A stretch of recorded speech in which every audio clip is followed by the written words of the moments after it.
Eu confesso a vocês que eu estou um pouco nervoso.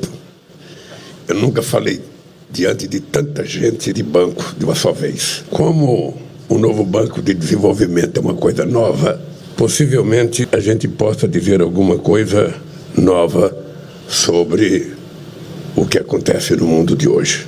Eu queria começar cumprimentando a minha querida companheira, ex-presidente do Brasil e atual presidente do novo Banco de Desenvolvimento, a nossa querida companheira Dilma Rousseff. Quero cumprimentar o companheiro Fernando Haddad, ministro da Fazenda e governador do novo Banco de Desenvolvimento pelo Brasil. Quero cumprimentar o Anton Siluanov, ministro das Finanças e governador pela Federação Russa, a Nirmala Sitharaman, ministra das Finanças e governadora pela República da Índia, o Lan Fuan, ministro de Finanças e governador da República Popular da China, David Massondo, vice-ministro de Finanças e governador suplente pela República da África do Sul, Shahriar Kader, secretário de Divisão das Relações Econômicas do Ministério de Finanças do governador suplente pela República Popular de Bangladesh, o Ali Sharaf, secretário assistente interino do setor de Relações Financeiras Internacionais do Ministério das Finanças e governador suplente pelos Emirados Árabes, e o Ater Hanoura,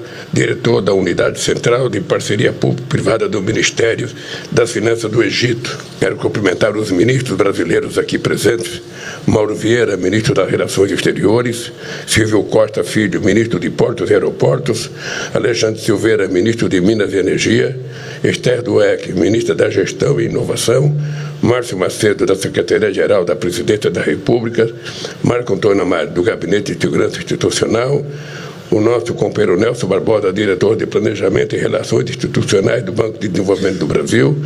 Quero cumprimentar os demais companheiros presentes, convidados e convidadas aqui presentes. É com grande satisfação que participo da abertura da 10ª reunião do novo Banco de Desenvolvimento, ao lado da minha querida companheira Dilma Rousseff. Quero saudar a recente entrada da Argélia como membro pleno do NB e o processo de adesão da Colômbia, do Uzbequistão e do Uruguai. Outros grandes países, como a Indonésia e a Turquia, vêm demonstrando interesse em se somar. Isso comprova o potencial do NB em atrair parceiros e como fórum de cooperação financeira multilateral inclusivo, eficaz e representativo. O NB nasceu aqui no Brasil, a Cúpula de Fortaleza de 2014. A decisão de criá-lo foi um marco na atuação conjunta dos países emergentes. É fruto do desejo compartilhado de superar o profundo déficit de financiamento para o desenvolvimento sustentável. A falta de reformas efetivas nas instituições financeiras tradicionais limita há décadas o volume e os tipos de crédito oferecido pelos bancos multilaterais. A Conferência de Sevilha, encerrada há poucos dias, deixou claro que os recursos para a implementação dos Objetivos do Desenvolvimento Sustentável ainda não estão disponíveis na velocidade e na quantidade necessárias. Em vez de aprofundar disparidades, o novo Banco de Desenvolvimento assenta sua governança na igualdade de voz e voto. No lugar de oferecer programas que impõem condicionalidades, o NB financia projetos alinhados a prioridades nacionais. O fortalecimento do uso de moedas locais tornou-se sua característica marcante. Atualmente, 31% dos projetos do NB são realizados nas moedas dos países membros. A implementação do novo mecanismo de garantias multilaterais dos BRICS, resultado da presidência brasileira, terá impacto positivo na capacidade de mitigação de risco e mobilização de capital privado. Esse é um esforço essencial da institucionalidade financeira do banco e expande sua área de atuação. Hoje, o NB contribui de forma crescente na promoção de uma transição justa e soberana. Desde sua criação, mais de 120 projetos de investimento no valor de 40 bilhões de dólares foram aprovados para as áreas de energia limpa, eficiência energética, transporte, proteção ambiental, abastecimento de água e saneamento. No Brasil, os recursos do novo banco já financiaram mais de 20 projetos em diferentes setores e regiões do país, totalizando mais de 3,5 bilhões de dólares. A rápida ação diante da catástrofe causada pelas enchentes no Rio Grande do Sul, confirma a sua agilidade frente a situações de crise. O compromisso do NB de direcionar 40% de seu financiamento para projetos em desenvolvimento sustentável está alinhado com a declaração sobre financiamento climático que adotaremos na cúpula dos BRICS. Essa é uma iniciativa que serve de estímulo e mobilização de recursos na reta final, que nos levará à COP30 em Belém, no coração da Amazônia. Diante da acelerada transição digital em curso, o NB vem destinando investimentos para a integração de novas tecnologias em setores como saúde, educação, transporte e infraestrutura. O Brasil espera que o banco financie estudo de viabilidade para um cabo submarino ligando os países dos BRICS, que contribuirá para a nossa soberania e aumento da velocidade na troca de dados. O NB foi parceiro de primeira hora da Aliança contra a Fome e a Pobreza, lançada pelo G20 no ano passado, e da Rede de Pesquisa de Tuberculose dos BRICS. Global, cada vez mais instável, marcado pelo ressurgimento do protecionismo e do unilateralismo, e impactado pela crise climática, o papel do NB na redução de nossas vulnerabilidades será crescente. Nosso banco é mais do que um grande banco para países emergentes. Ele é a comprovação de que uma arquitetura financeira reformada é viável e que um novo modelo de desenvolvimento mais justo é possível. Eu queria, meus amigos e minhas amigas, dizer que existe uma tarefa que possivelmente todos vocês tenham consciência de que é importante cumpri-la, que é a de criar novos mecanismos de financiamento, sobretudo para novas situações, como a questão da transição climática.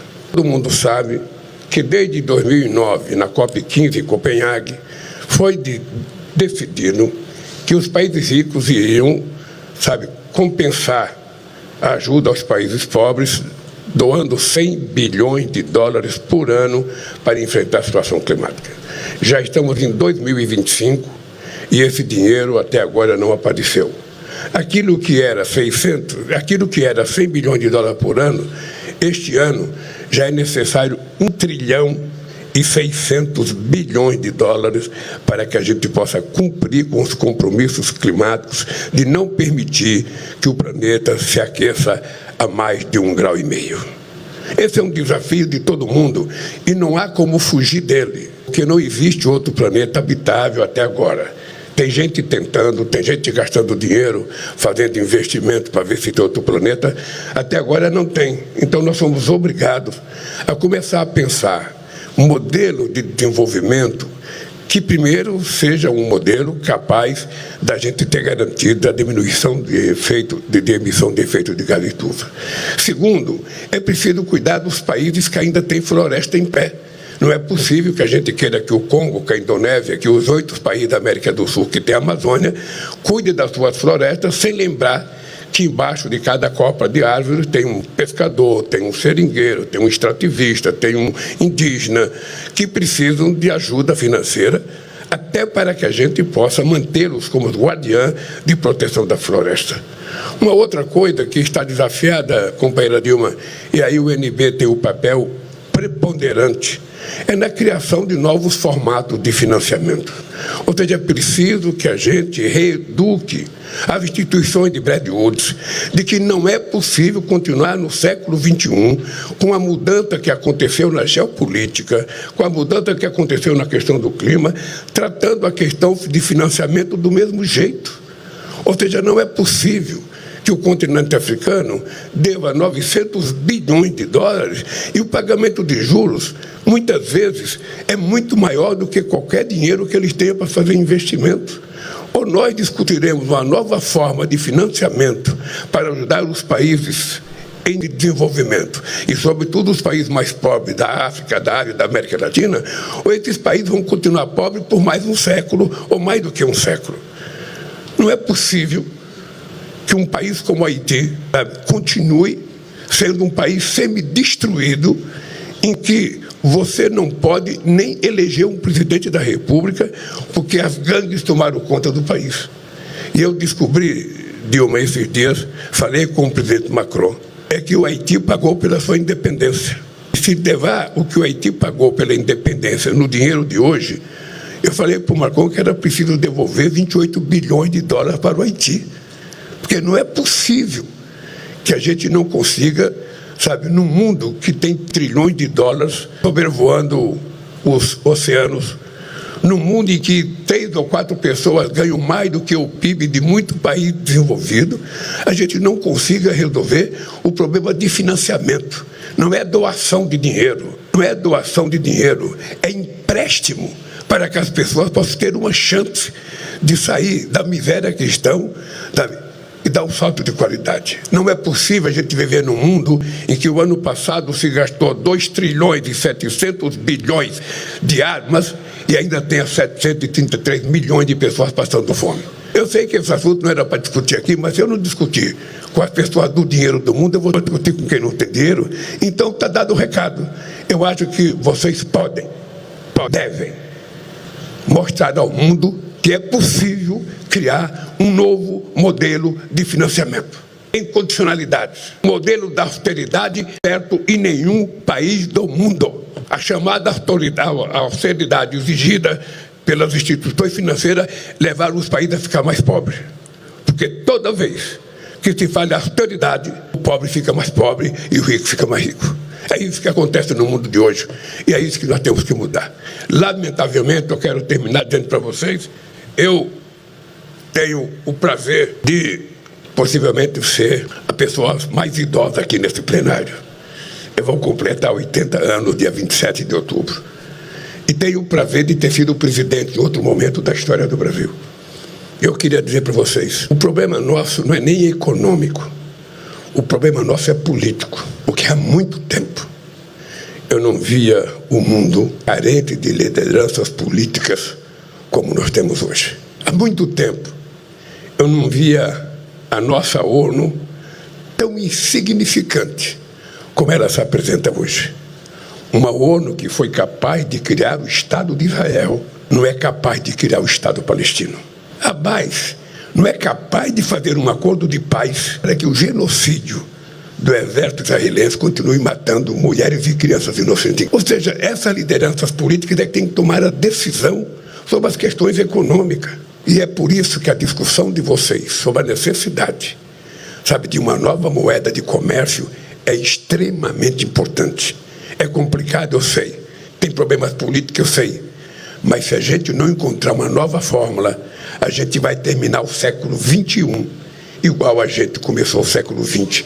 E isso não será benéfico para a humanidade. Portanto, o companheiro Dilma Rousseff pesa sobre os seus ombros a tarefa de, como presidenta do UNB, tentar contribuir com os outros bancos, o Banco Africano, o Banco da ASEAN, o Banco Asiático, ou seja, criar uma nova forma para a gente contar ao mundo de que um outro mundo é possível, uma outra realidade de vida é possível, uma outra política de financiamento é possível.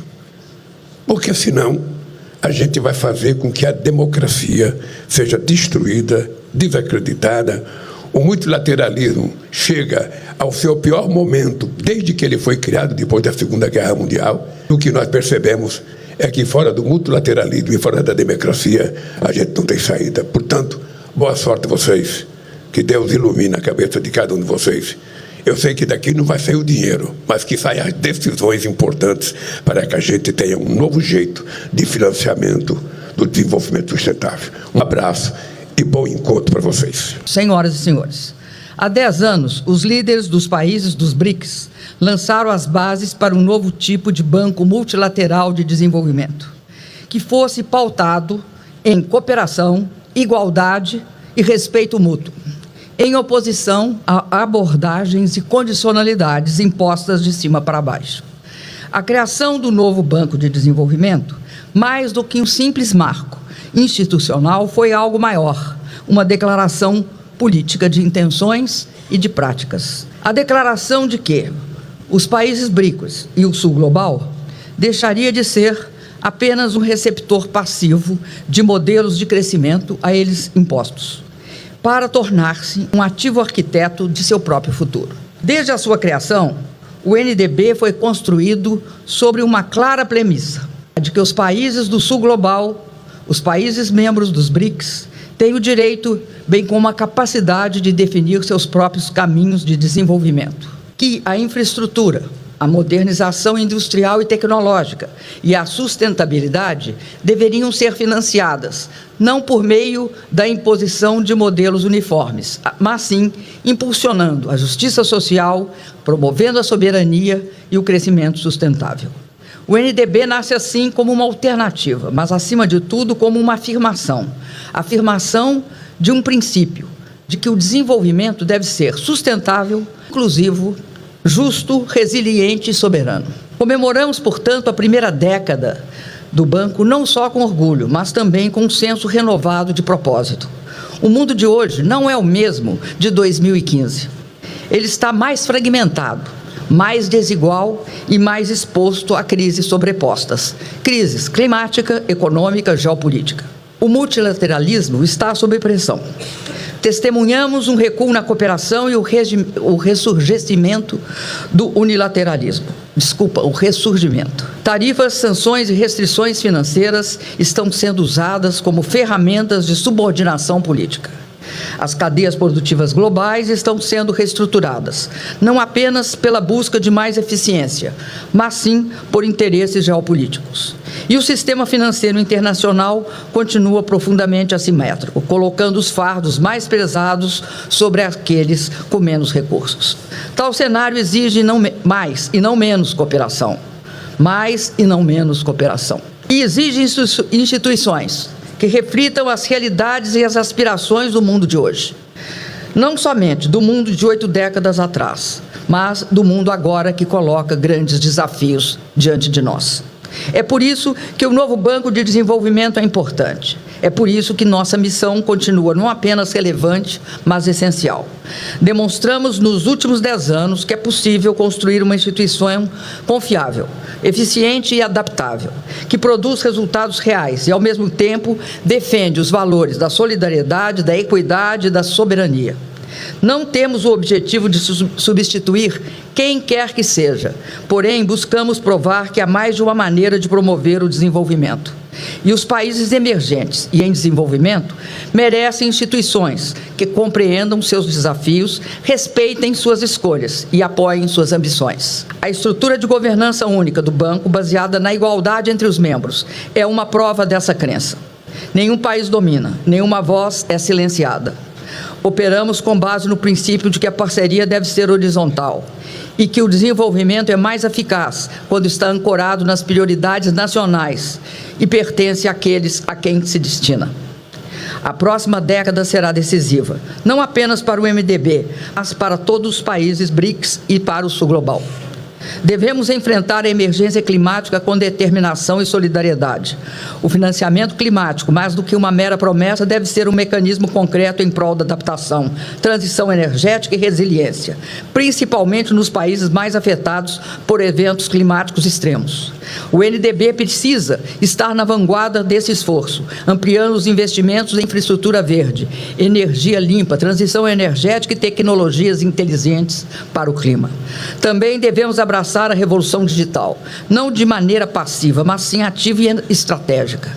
Conectividade, inteligência artificial e dados estão mudando a nova economia. Entretanto, sem uma política de inclusão, só aprofundaremos a exclusão digital. Devemos garantir que a transformação digital se torne uma ferramenta de empoderamento, não de marginalização, que aumente a produtividade, promova a inovação e amplie o acesso à educação, à saúde e aos serviços públicos. E, ao mesmo tempo, devemos permanecer comprometidos com a infraestrutura física e social. Estradas, portos, sistemas de água, moradia, transporte público e saúde continuam sendo essenciais para a construção de sociedades inclusivas e resilientes. Não há desenvolvimento sustentável sem essas bases sólidas. Para enfrentar esses desafios é preciso inovar. Devemos fortalecer o financiamento em moeda local, explorar swaps bilaterais, ajudar nossos países membros a reduzir a exposição à volatilidade externa e aprofundar os mercados de capitais domésticos. Devemos expandir nossa área e nossa rede de parcerias, com bancos nacionais de desenvolvimento que são tão importantes, com outros bancos multilaterais, fazer cofinanciamento, e com o setor privado e a academia, além de trabalharmos de forma bastante respeitosa e soberana com os países membros, os governos dos países membros. Precisamos tornar o conhecimento, a tecnologia e as ferramentas financeiras acessíveis aos nossos países membros, especialmente aqueles com capacidade institucional limitada. E, acima de tudo, precisamos continuar sendo uma plataforma de confiança. E em um mercado e um mundo marcado por confrontos e desconfiança, o NDB deve se posicionar como um espaço de diálogo, cooperação e objetivos comuns. Nossa força reside não apenas no tamanho do nosso balanço patrimonial, mas, acima de tudo, na legitimidade de nossa missão e na união dos nossos países membros. Vou ser clara, nós estamos apenas começando. Em nossa primeira década, o NDB lançou as bases. Na próxima década, devemos consolidar nosso papel de liderança para o desenvolvimento equitativo, sustentável e autônomo em um mundo multipolar. O que significa desenvolver ainda mais uma instituição que não seja apenas financeiramente sólida, mas que também seja politicamente relevante e transformadora. Que essa seja a década de ouro da instituição, uma década em que atuemos com ousadia, pensemos a longo prazo e permaneçamos fiéis ao espírito que deu origem a essa instituição. Juntos, com visão, coragem e determinação, continuaremos a construir um futuro melhor para os nossos países, os nossos povos e as gerações futuras. Muito obrigada.